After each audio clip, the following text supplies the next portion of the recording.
दोस्तों, मंगलवार को हनुमान चालीसा के बाद बस एक काम कर लो, गारंटी है इतना फल मिलेगा, आप हैरान हो जाओगे। दोस्तों सावधान, यह जो उपाय आप सुनने जा रहे हैं ये कोई आम जानकारी नहीं है। ये वो राज है जो अब तक गुप्त रखा गया था। ये वो रहस्य है जो सिर्फ सिद्ध साधकों और सिद्ध संतों को ज्ञात था। ये वो अचूक प्रयोग है जो अगर मंगलवार को किया जाए तो सीधे आपके जीवन की दिशा बदल सकता है। अगर आप हर मंगलवार हनुमान चालीसा पढ़ते हैं लेकिन जीवन में कोई खास बदलाव नहीं दिख रहा, धन नहीं रुक रहा, घर में कलह खत्म नहीं हो रही, मानसिक शांति नहीं मिल रही, तो इसका मतलब है कि आप हनुमान चालीसा के साथ वो एक जरूरी काम नहीं कर रहे जो इसका असली फल देता है। और आज हम आपको वही गुप्त रहस्य बताने जा रहे हैं। अगर आपने आज ये सुन लिया और मंगलवार को इसे कर लिया तो यकीन मानिए आपका भाग्य बदल जाएगा, आपकी किस्मत पलट जाएगी और आपके जीवन की सारी बाधाएं खत्म हो जाएंगी। लेकिन ध्यान रखिए, ये उपाय बहुत शक्तिशाली है। इसे गलत तरीके से किया गया तो नुकसान भी हो सकता है, इसलिए इसे पूरी श्रद्धा, विश्वास और विधिपूर्वक करना अनिवार्य है। दोस्तों, हनुमान चालीसा तुलसीदास जी की वो रचना है जिसमें श्री हनुमान जी के चरित्र और शक्तियों का ऐसा वर्णन किया गया है कि इसका पाठ करने मात्र से सारे संकट दूर होने लगते हैं। लेकिन क्या आप जानते हैं कि हनुमान चालीसा पढ़ने के तुरंत बाद अगर एक विशेष काम कर लिया जाए तो उसका प्रभाव कई गुना बढ़ जाता है।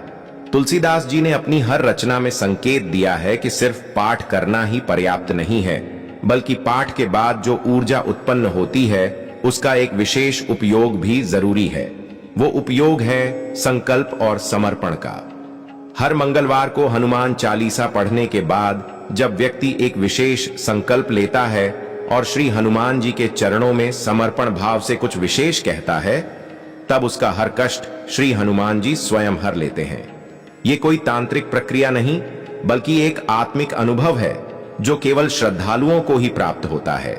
इसीलिए बागेश्वर धाम सरकार बार बार कहते हैं, सिर्फ पाठ नहीं, भावना और कर्म भी जोड़ो, तभी फल मिलेगा। दोस्तों, आपको करना यह है कि मंगलवार के दिन प्रातः या संध्या में जब आप हनुमान चालीसा का पाठ करें तो पाठ के समाप्त होते ही आंखें बंद कर लें और मन ही मन श्री हनुमान जी का ध्यान करते हुए एक बात कहें, हे पवन पुत्र, हे संकट मोचन, जैसा आपने सीता माता को खोज निकाला वैसा ही मेरे जीवन के संकटों को भी दूर करें। जैसा आपने राम का काम सिद्ध किया वैसा ही मेरे काम भी सिद्ध करें। मैं पूर्ण श्रद्धा से आपके चरणों में अपने सारे कष्ट अर्पण करता हूं। अब इतना कहने के बाद अपने दाहिने हाथ की मुट्ठी बंद कर लें और कुछ देर तक अपने हृदय पर रखें। यह प्रक्रिया जितनी सरल है उतनी ही शक्तिशाली है। ये एक आंतरिक ऊर्जा जागरण की प्रक्रिया है जिसमें हनुमान जी की कृपा आपके चक्रों को जागृत करती है। अगर आपने यह भाव सच्चे मन से किया तो आप खुद ही महसूस करेंगे कि कुछ विशेष घटित हुआ है। यह क्रिया आपकी आत्मा को हनुमान जी के साथ जोड़ती है और वहीं से चमत्कार की शुरुआत होती है। दोस्तों, इस संकल्प के तुरंत बाद एक छोटा सा काम करना और जरूरी है। घर के मंदिर में हनुमान जी के चित्र या प्रतिमा के सामने एक सिंदूर और चमेली का तेल चढ़ाएं और उसमें से थोड़ा सा सिंदूर निकालकर अपनी दाहिनी कनिष्ठा उंगली से तिलक करें। यह तिलक कोई साधारण तिलक नहीं है, यह एक दिव्य सुरक्षा कवच है। इस तिलक में जो ऊर्जा होती है वह पूरे दिन आपको नकारात्मक शक्तियों से बचाती है, साथ ही आपके विचारों को सकारात्मक बनाती है। और जब आप ऐसा लगातार 7 मंगलवार तक करते हैं तो ये उपाय सिर्फ एक आदत नहीं बल्कि एक शक्ति में बदल जाता है।